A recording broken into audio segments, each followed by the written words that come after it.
I think it's probably a perfect intro to to what's going on and where we plan to go with our meeting today. Um, so let's just take a moment to reflect back a year ago, or almost a year ago, where a lot of social unrest, a lot of racial issues that were facing the country really head on. Um, and we started having tough conversations. And I say we as an industry started having difficult conversations. It really led with a conversation that was had within the Leeds Council itself, whereby we were talking about racial inequity, especially within our industry. And it was quite evident at the time that there wasn't really a perspective of anyone of color other than myself. And really, it wasn't a conversation that I personally was ready to have in a larger group because we were just dealing with, the George Floyd incident, uh, shortly after Ahmaud Arbery and Breonna Taylor and on and on and on. And what I found interesting is that the conversation originally started with a group of concerned individuals within our industry that wanted to figure out how do we improve the diversity within this industry to show that there is indeed acceptance. That in itself to me was kind of that open invitation that said it's okay to speak out. And at that point, and I made it clear then and I will make it clear again, I am given Matt Tillman's perspective, not the perspective of all Black people. What ended up happening is that I started having more and more conversations with individuals that said to me, look, there's a problem and we need to do something about it. One of those conversations was indeed with Ross Schenken. Ross, if you don't know, is the CEO and founder of Jornaya. Ross and I probably talked for a solid hour about what was going on, his perspective, the perspective of a white person looking into the world of Black people and all minorities and saying, I want to do better. My company is going to do better.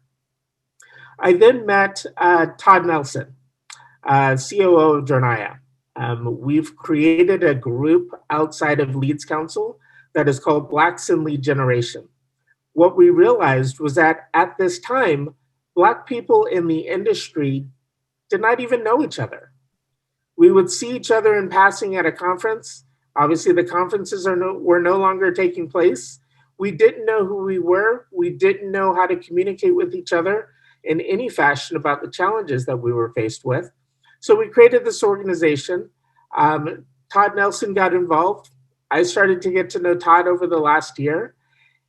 And then it became very clear to me that, as an organization, as a group that is talking about these problems, we're at a crossroads whereby we can continue talking about things until, we're blue in the face. But what we're not doing is taking enough action. And as a group, we're not one that can go out to every company in the industry and say, this is what we want you to do. This is the standard that we want you to maintain. That's not what we're here for. Lisa Wolf, Pooja, the Loan Depot team reached out to me, and it was almost like a challenge.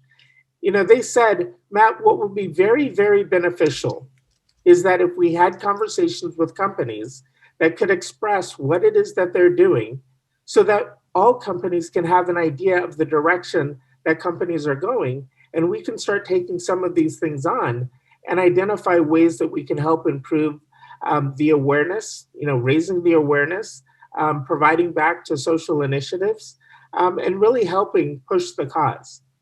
So with that, I want to introduce Todd Nelson and Patrick Lutz from Jornaya, who can really go into details about providing insights about their journey, no pun intended, but also, Ross Schenken is here as well, and he can give his perspective, if he chooses, about how this all came together.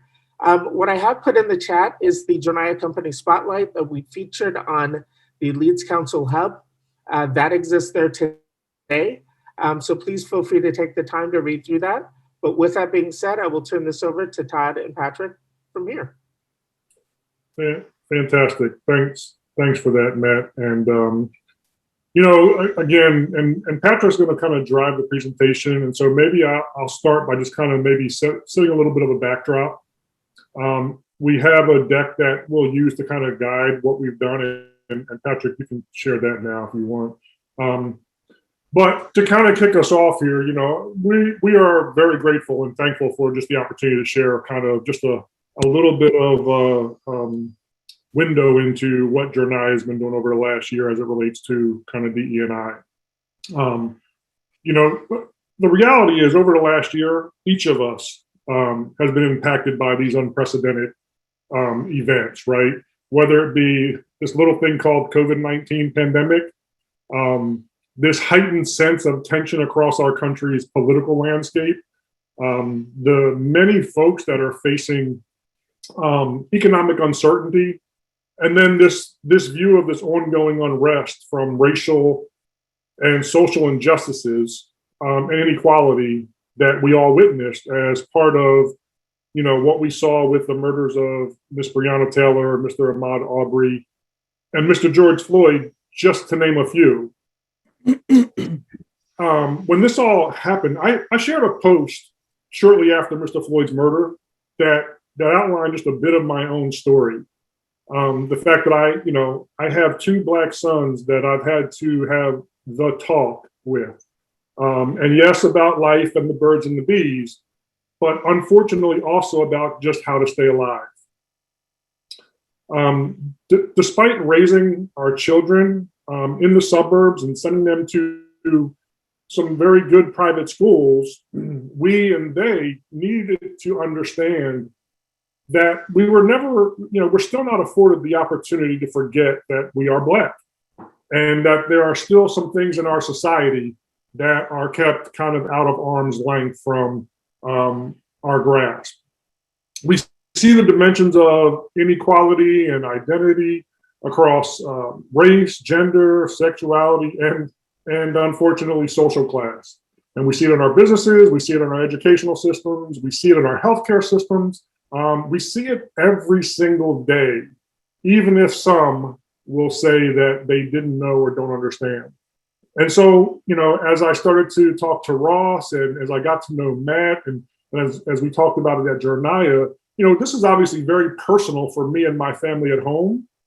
But the other thing that was very obvious was that this was just as important to the place that I go every day to work, and the people that I associate with at Jornaya, and this common bond and trying to weave together and knit together this fabric of unity in things and places that we can make a difference.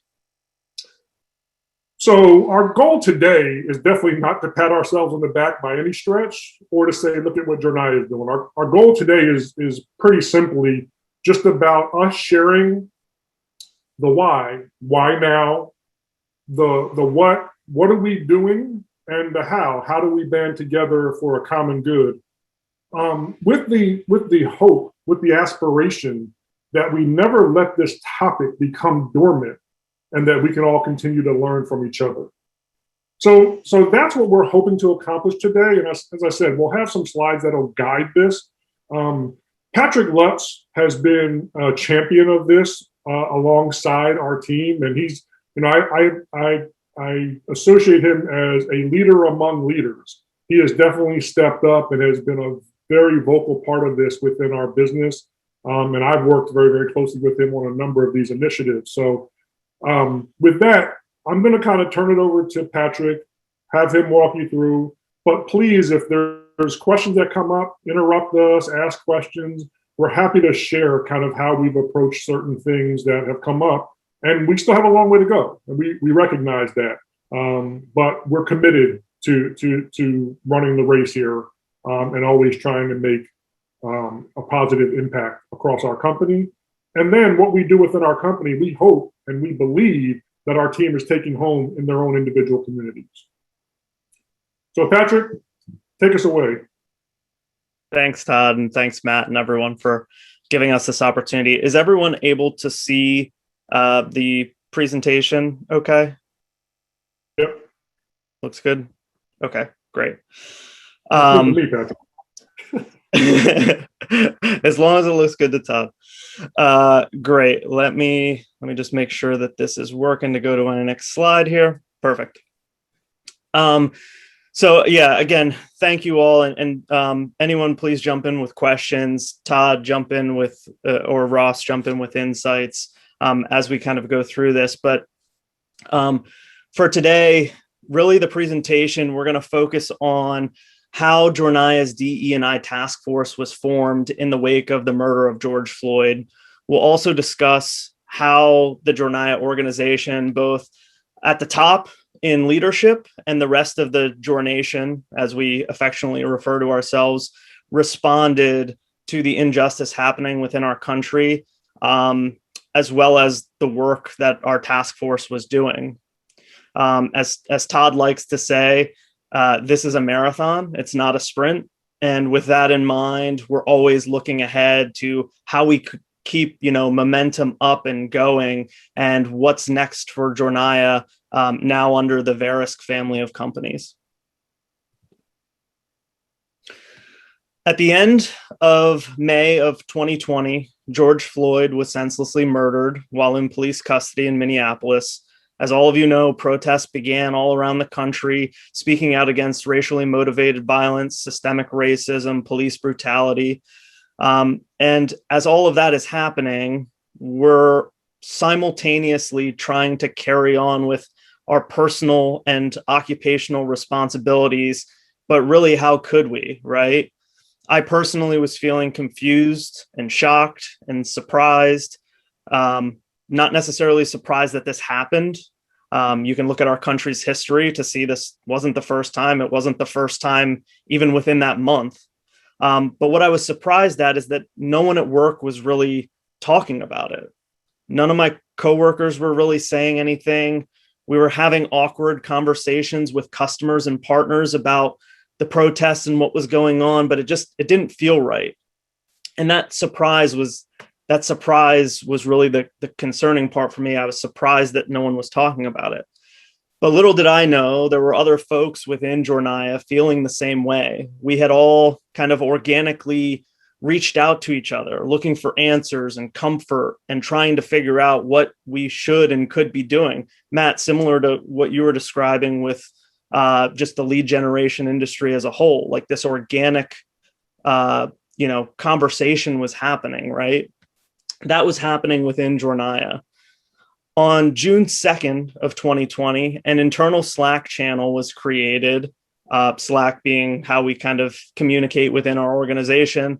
And it was created by a small group of Jornayans who had kind of been reaching out to each other, trying to answer questions. That's when our task force organically formed. None of us knew the right words to say, but it was clear that we were not content with the status quo, and that wasn't going to be sufficient for us. So we were all trying to identify ways to take positive action, but we also wanted Jornaya to have a stance. Like we felt that by saying nothing, we were saying something. So as this group started, it became this idea incubator for Jornaya's anti-racism initiatives, but it slowly evolved into all facets of DE&I, not just around race. The important part that I want to stress here is that this was an organic movement that had the immediate support of Jornaya's leadership, Ross and Todd and Rob and others, who partnered with this task force. They didn't tell us what to do or how to do it. They just said, you have our full support. So we took more steps to be deliberate and purposeful around raising awareness and action within DE&I. And we also invited others within our organization to join the group. On June 3rd, that following day after we created this Slack channel and task force, we had our first effort as a team typically on Wednesdays, which was June 3rd, we had a happy hour where we would all grab a drink and just chat, but we felt like it just wasn't right. So we created what we called an hour of action, where our first initiative was taking a moment of silence for 8 minutes and 46 seconds, which was really impactful. It allowed us all to see how long that really is, where, the knee of the officer was on George Floyd's neck. After that moment of silence, we then had an open forum and open dialogue around what was happening in the country, and it was all time well spent. From there, as an organization, we were really off to the races. Ideas were being offered by committee members of things that we might want to do. We didn't have a playbook, like Matt said, and we didn't nail everything right out of the gate, right? The important thing was we were progressing. We were doing something. On June 19th, Todd gave a presentation to the company about what DE&I is, what inequality in business looks like, and much more. And this was one of the slides that he had presented. That same day, with this renewed energy and focus on DE&I, one of our team members gave a presentation to the company about Juneteenth, its history, and why it was important to the Black community. This was actually a day where many companies were giving their employees the day off for Juneteenth, and we certainly offered that to our team as well.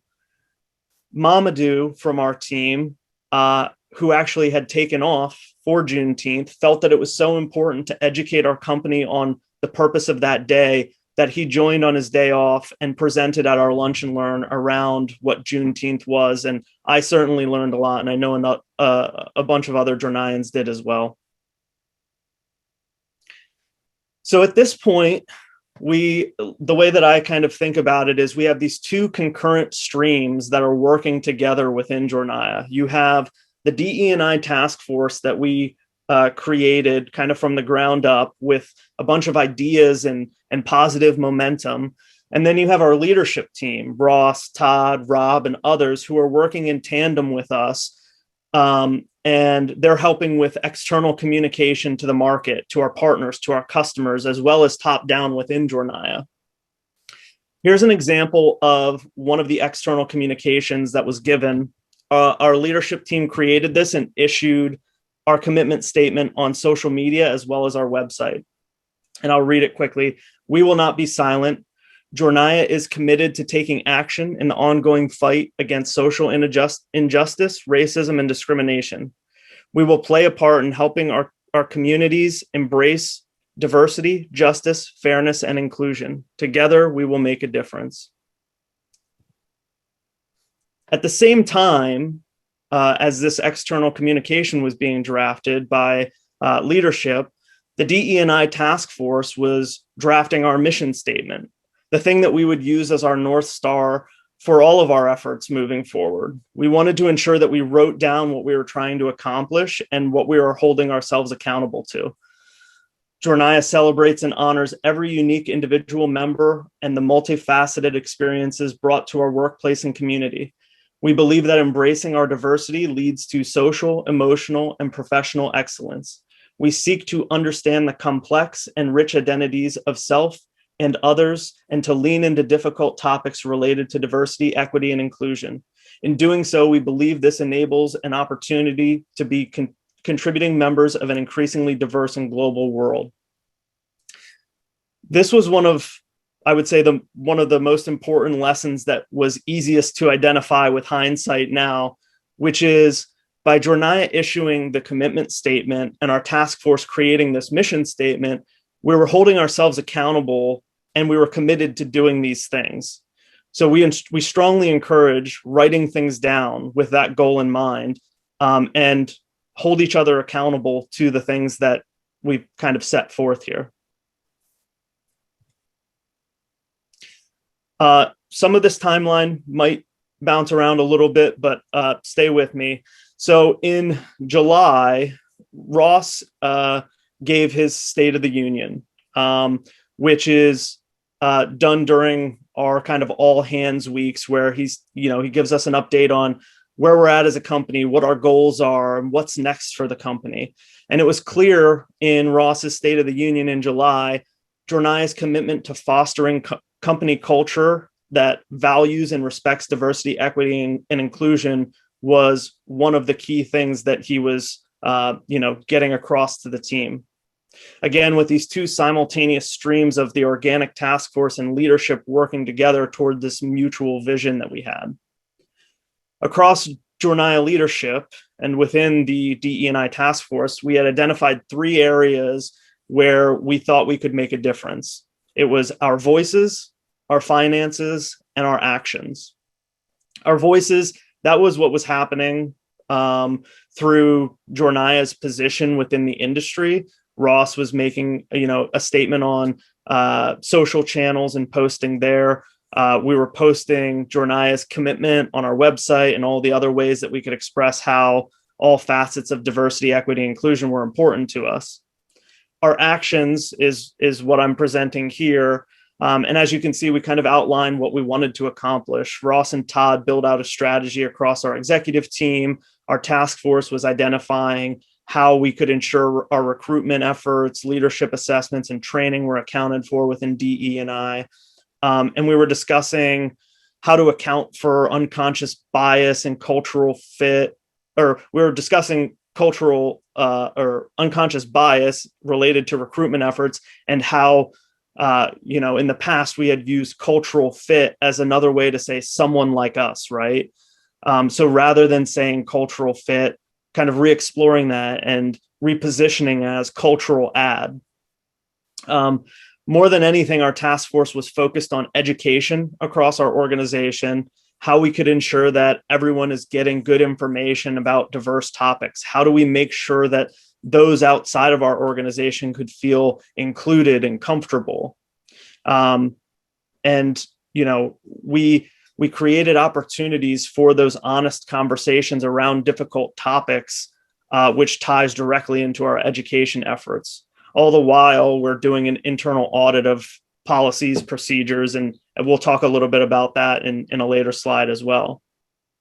And then the last section was around our finances. And this is where Jornaya's leadership really responded in a big way. Ross and team created a donation matching program, as you can see here. This is still in Q1, Q2 of 2020, where Jornaya was saying, hey, if you donate to the NAACP Legal Defense and Education Fund, Black Lives Matter Philly, or the Equal Justice Initiative, we're going to match dollar for dollar up to a certain amount. And the Jornaya team responded, and we met our goal for those donations within a couple of weeks, I think. We'll talk a little bit more. Well, actually, I think I have another slide. Yeah, another slide here.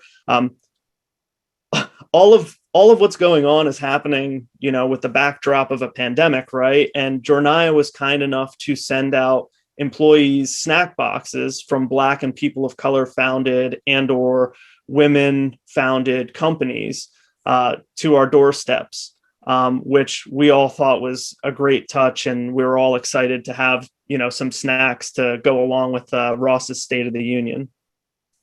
There are a lot of, oh, go ahead.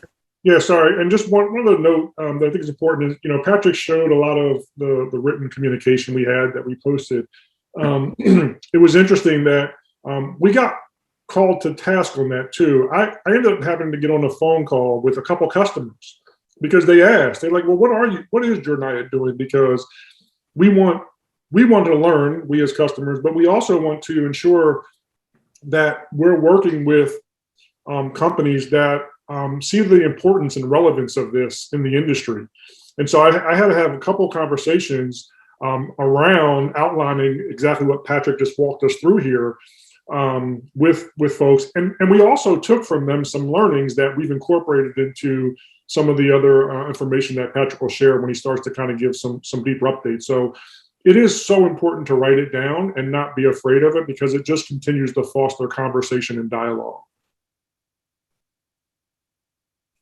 Thanks, Todd. And we'll talk about a few of the other ways specific to Jornaya's finances and what we did to use that to help bolster DE&I. We'll talk about that in a few upcoming slides. But to keep things kind of moving along, I wanted to talk about some more of the tactical things that we were doing. A big part of today's presentation, I think, is around providing ideas for what others can be doing, or Matt, like you were saying, like, where do I start, right? There's no playbook. So what are some things that I could be doing within my own organization? So let's talk a little bit about some of the things that our task force accomplished within the last year, and hopefully inspire some others.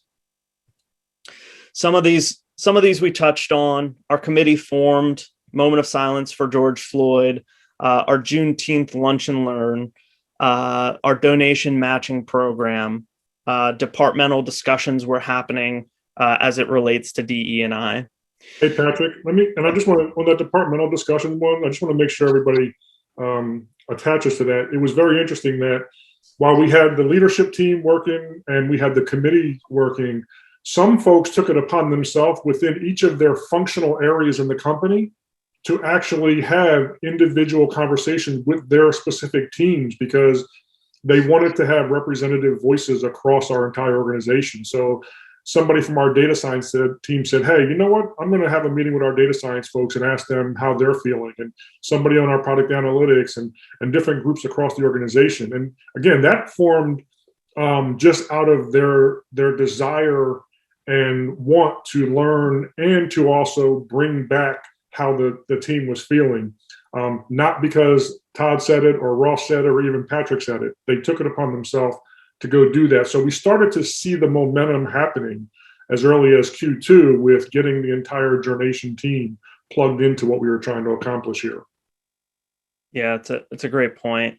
My personal experience there was on the customer success team. I'm working with customers every day, and our team got together because there were conversations that we're having or topics being brought up that we wanted to make sure that we could speak to. We were getting on the phone and conversations were being had about protests, great, but there was also conversations happening about rioting, and how do we actually want to address that, and how do we approach that conversation? So our team was having the conversation about, like, how do we talk about these things with customers and with partners of ours, and it really helped to kind of just talk through it and have an open dialogue. Hey, Patrick, can I jump in real quick too, just with some additional color? Just thinking back, this session itself is pretty incredible to go back and look back over, starting over 9 months ago. And when I think back to that time, as you mentioned, you were surprised that we weren't talking as much.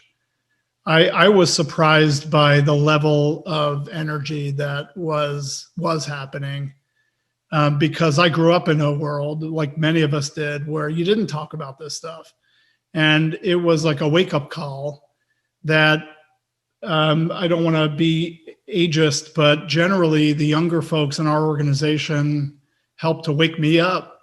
And it wasn't that I was blind to these things, but the way of being, as of a year ago, was you don't talk about this stuff. I mean, I think that was kind of the way it was, and it was wrong. But it helped me to wake up, and I'm seeing a lot of great comments in the chat. I'm sitting here with like the chills and tearing up, which I did a bunch 9 or 10 months ago, because of the state of where we are, and kind of having lived in a fog a bit, being privileged to be able to live in a fog, that, hey, these issues are kind of done, like they're good, when they weren't, and kind of convincing myself of that.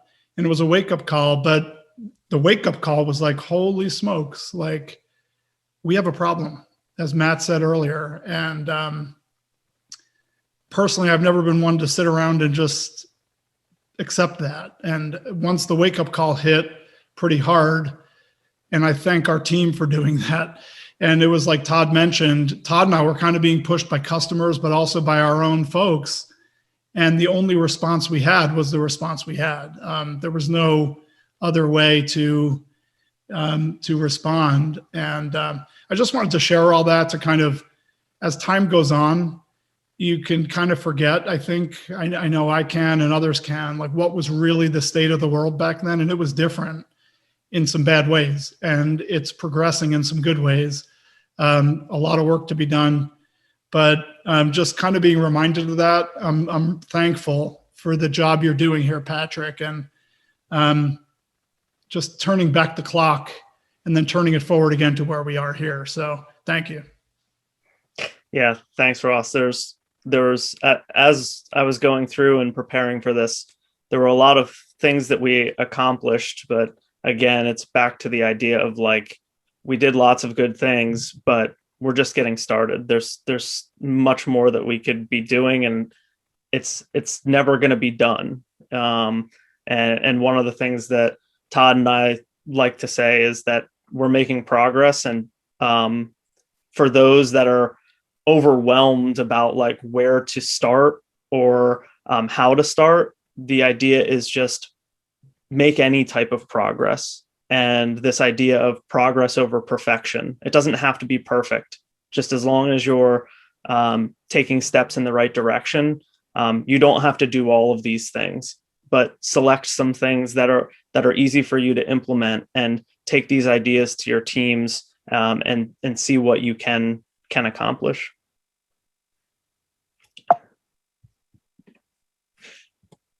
So back to, some of the other more tactical things that happened in the past year for Jornaya. We actually, during our all hands week, our week dedicated to trainings and new hire onboardings, and Ross's State of the Union to the company, we brought in Juliana Mosley, Chief Diversity, Inclusion, and Community Relations Officer.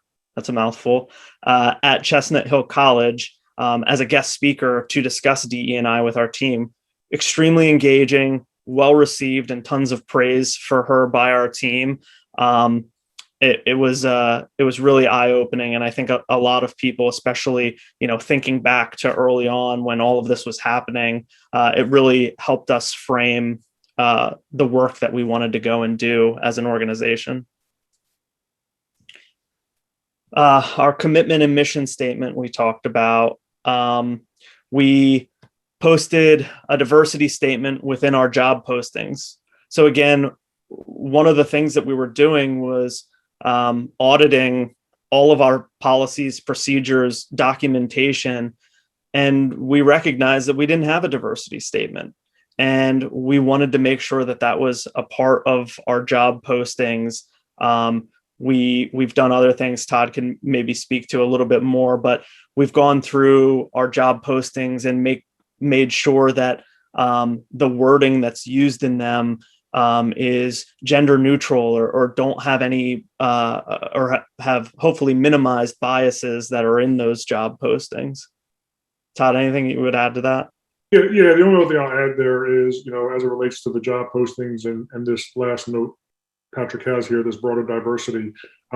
We also realized that we were recruiting in the same places we always recruit, right? So we made a very conscious effort to partner with postings and firms who focus on diversity, and we contracted with them to make sure that our job postings were hitting a much broader network than we originally had. So we made very deliberate steps to make sure that we were just being very, very thoughtful, and we've continued through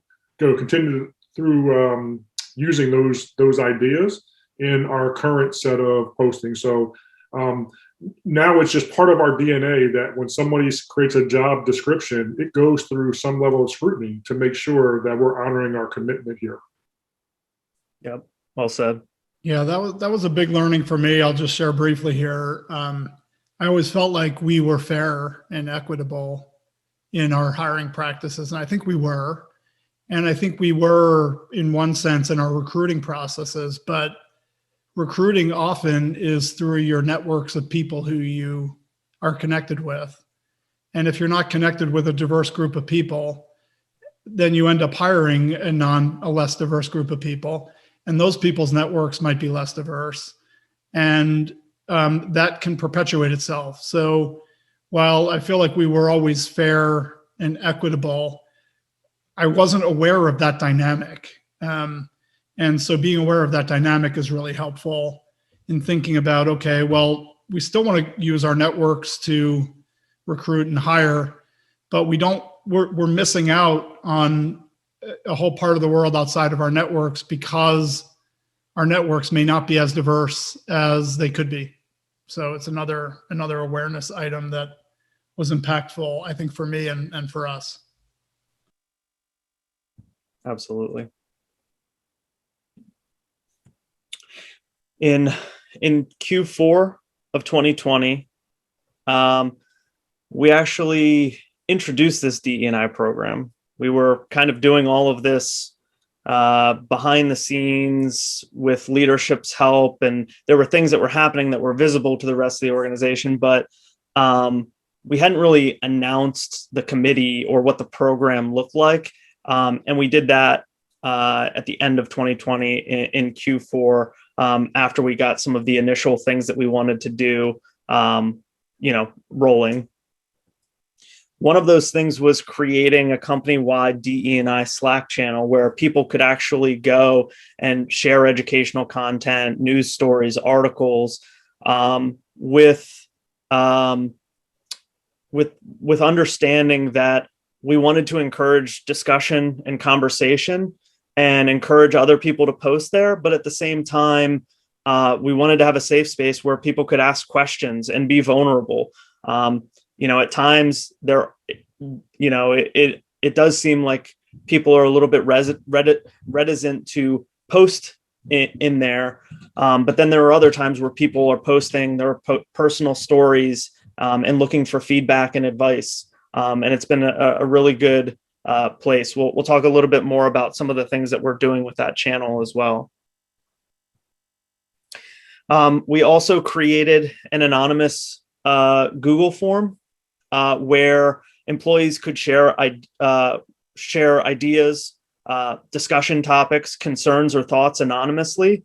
As one example of feedback that we received through this channel, there was someone who sent a note in here about concerns in our engineering department that outdated terms such as master and slave were used to define items in a hierarchy. And, isn't there a way that we could kind of do away with those? And our engineering leadership team quickly worked to identify where those existed and put an update in our next sprint to move away from that. There are, naming conventions across our organization that, we're looking at and making sure that, are those the things that is that how we want to present certain things, just like this, and make corrections where they should be. We also gave some guidance to folks around how to include gender pronouns in your email communications, in Zoom, in Slack, to make others feel included, to make others feel like it's okay if they have different gender pronouns, or for customers to, let us know if they have different gender pronouns. And I have another slide on that I'll show. I think it's the next one. There were interview trainings for the leadership team that covered bias in the recruiting and hiring efforts. I wasn't as close to this one. Todd, I don't know if you wanted to say anything about that bullet other than that there were trainings that existed there. Yeah, no, it's just more, Patrick, around awareness for us and just taking into account that we needed to grow in certain areas. So we put together a very specific training for leadership, and we're actually planning on having that training rolled out to the rest of the company. Actually, I think this month, later this month. Great. One of the things that we do as an organization is we send net promoter surveys, and a change a few years ago that we implemented was if a respondent gave feedback, we would make a donation to a charity of their choosing for responding. And an easy win that we saw here was, hey, we could add the Equal Justice Initiative to one of those organizations that could receive a charitable contribution. So that was a no-brainer for us. Similarly, with our Journey Summit that we did last year, our virtual summit, this was our industry event on thought leadership around major life purchases. And we did it virtually for the first time last year. And we said, hey, it's going to be free to everyone. But in lieu of, a registration fee, we ask that you donate to one of the charities that we hold near and dear to us. And the Equal Justice Initiative was one of those charities that we recommended registrants donate to. We also, if I can add one point on EJI for those who are interested. I wasn't fully aware of this organization until we started getting involved with it. The Equal Justice Initiative, I'd look into it, but I'd also highly recommend the founder, Brian Stevenson, wrote a book, and it's all about the story of how EJI got formed. And I'll warn you, there's some very powerful, sad stories about the history. And this is recent history. This is the last 25, 30 years. But, adding to that wake-up call, it drives a lot of points home about the inequities that exist today in the justice system and how negatively impactful they are on so many lives. So I would highly recommend the book Just Mercy by Brian Stevenson, and there's also a movie about it which I haven't seen, but the book on audio was fantastic. Thanks, Ross. I'm just looking at the time and realize that I'm going to need to pick up the pace here. So just the last couple points here of things that we finished in Q4. One was a company-wide survey conducted on DE&I that was actually conducted by a partner that we already had been using called Amplify. And they created this anonymous survey, and we got some really great findings as a result of this survey that was conducted. Things such as our employees think that we're making great strides in DE&I, but we should be communicating more frequently about our progress. There were, a few people who had concerns about speaking with their managers about DE&I, and the vast majority of Jornayans felt like they were being treated fairly and that their coworkers respect them. The outcome of this survey is really meant to just allow your organization to take positive action toward addressing any of the things that come up out of that survey. Added new members and meeting to our task force. I think that's pretty self-explanatory. And then the last one here was at the end of last year, coming back to this idea of our finances. At the end of the year, Ross issued a giving back challenge. And the idea was pretty simple. We had partnered with the EJI and Phil Abundance Phil Abundance being a charity within Philadelphia that helps people with food insecurities. And the idea was to, share our good fortune with people that needed it most. And this was a challenge for Jornayans to donate to these organizations, as well as leadership, but also our board of directors. And Ross issued this challenge, and we raised a substantial amount of money for these two organizations and felt really good about our efforts there. So just another way that we were kind of backing up that, using our finances for the good of DE&I. I'm going to, again, because we're running short on time, skip through this, but I gave a presentation during one of our lunch and learns about adding what are gender pronouns and how do you add them to our communications, and why that's important to make people feel included within our organization, but also anyone outside of our organization that we're communicating with. As 2020 was kind of winding down, one of the pivotal exercises that our company did was this, what we were calling an idea exchange. Up to this point, the DE&I committee had been pushing information and taking action in various ways across the company. But this is where we actually got engagement from all Jornayans to participate in these brainstorming of ideas. So what we did was we watched this video on building diverse teams, and then we broke up into smaller groups where we asked the question, how can we build diversity at Jornaya? Within these groups, it was kind of slow going and no one wanted to speak up to start, but slowly people kind of came out of their shell and they gave us a whole list of ideas of things that we should go and do. From there, our task force took all of those ideas, curated them into themes from the feedback, and those helped drive what our task force objectives were in 2021. So just kind of real quickly to speak about what those kind of themes and takeaways were. One of them was around our culture.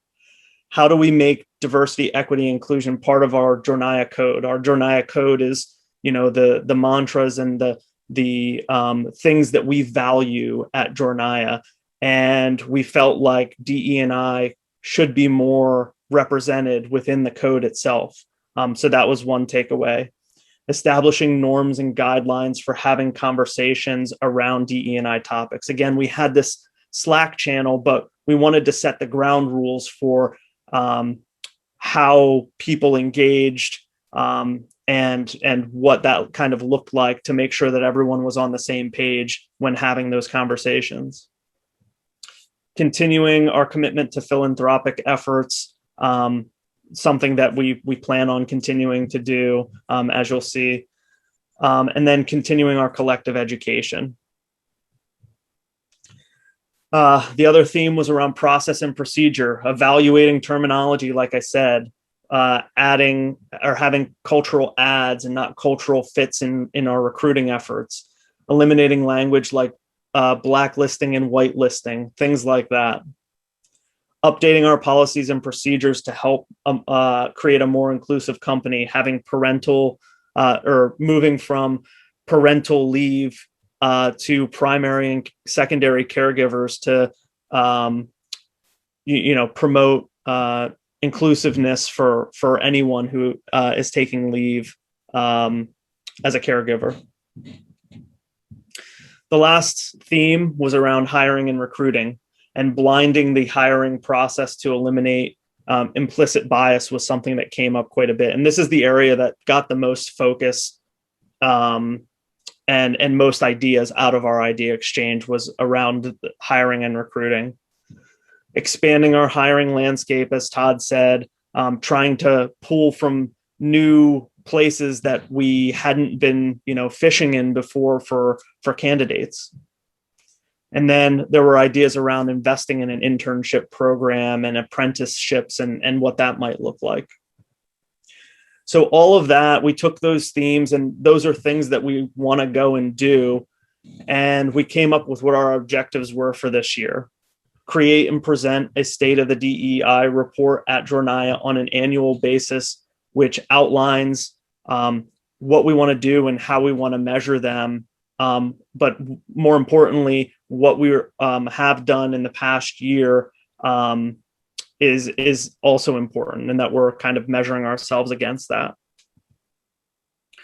We wanted to create a DE&I discussion-based event for every all hands week. That's our kind of quarterly our quarterly training and new hire onboarding week. We decided that would be a good time to have one of these DE&I discussion-based events. It could be a topic like unconscious bias, where we take that topic and we have an open dialogue. And we wanted to shoot for a goal of having at least 10 attendees, an optional session, but hopefully we can get more than that.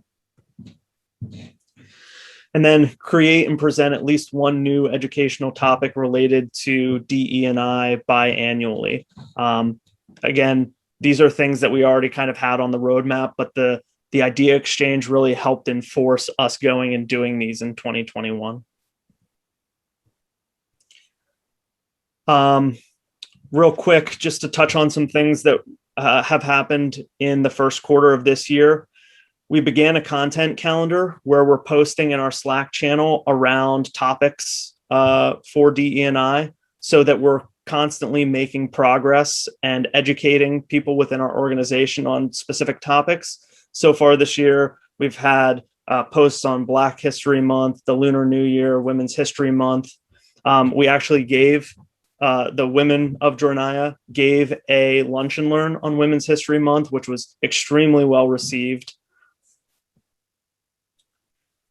We also gave a lunch and learn on our objectives that we just reviewed. Also, in the time since we started this group, our company had been acquired by Verisk. And what does that mean to our DE&I roadmap? Really, what we came to find out is that it just means we have more resources, and they already have things kind of in place that help to expand our DE&I efforts. So it's just a net positive. Things such as these employee network groups, which are groups such as there's an employee network group for Latino, Latina, Latinx group. There's a pride group and so on, where employees within Verisk have a place to get together.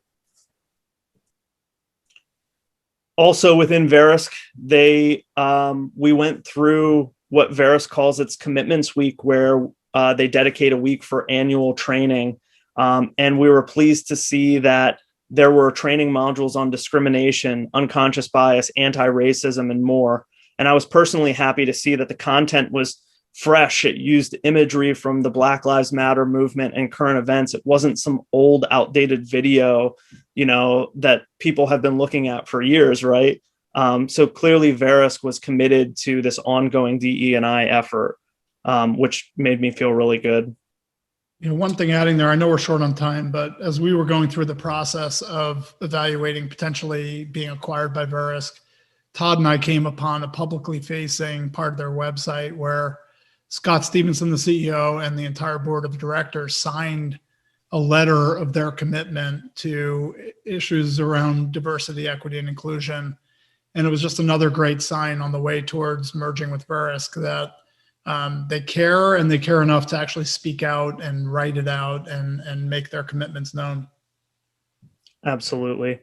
And to that point, over the past few weeks, with the horrendous killings and acts against Asian American and the Pacific Islander community, and the rise of AAPI hate crimes since the beginning of the pandemic, Scott Stevenson, Verisk CEO, led an open discussion in support of the AAPI community that happened, I think, last week or the week before, which was some members of our team joined, which gave our team more ideas on how Jornaya can actually hold a similar open discussion, but also at the same time was full of good conversation and topics there.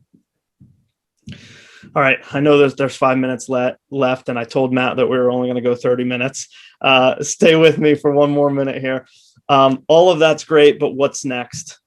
We're committed to our 2021 DE&I objectives. We're committed to the ongoing DE&I content calendar that we established, and will continue to post and educate our employees about DE&I topics.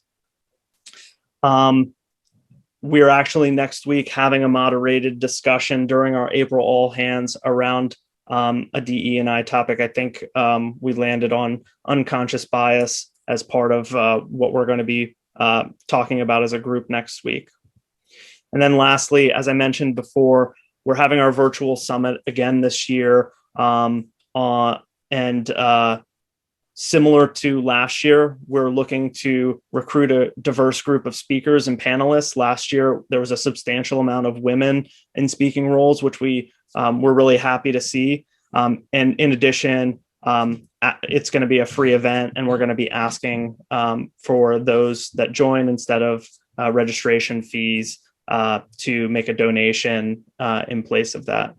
And I believe the date is May 18th. Is that right, Ross? Oh, I'm on mute. That is correct. May 18th. Perfect. So the takeaways here, to summarize what we feel are most important of what we've learned as an organization so far. If you haven't, just get started. It doesn't have to be perfect. In fact, it's probably not going to be. And the job will never be done. But as long as your organization is making progress and not focused on how do we make it perfect, I think that that's the most important thing.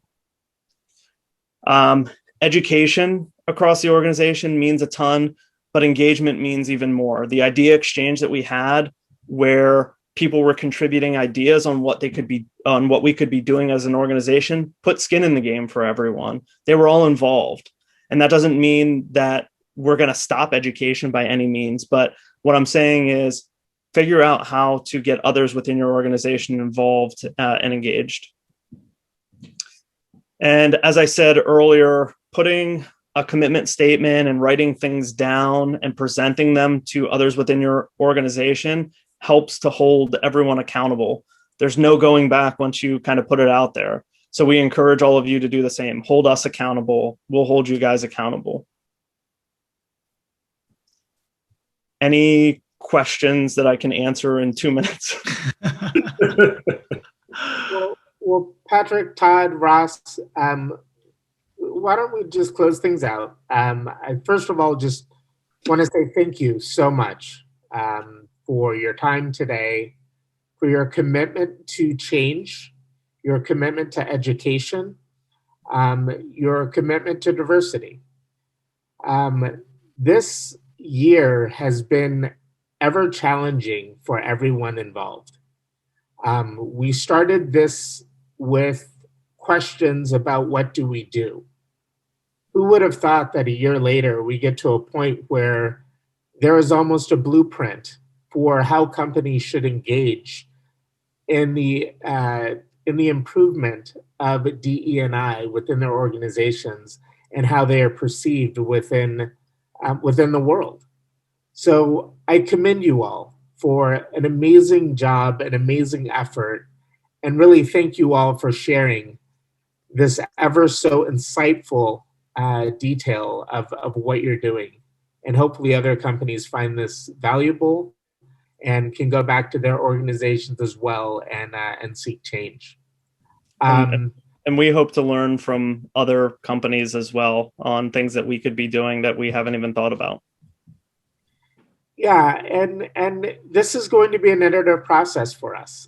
This is the first conversation that we're having with a company to lay out exactly what they've been doing.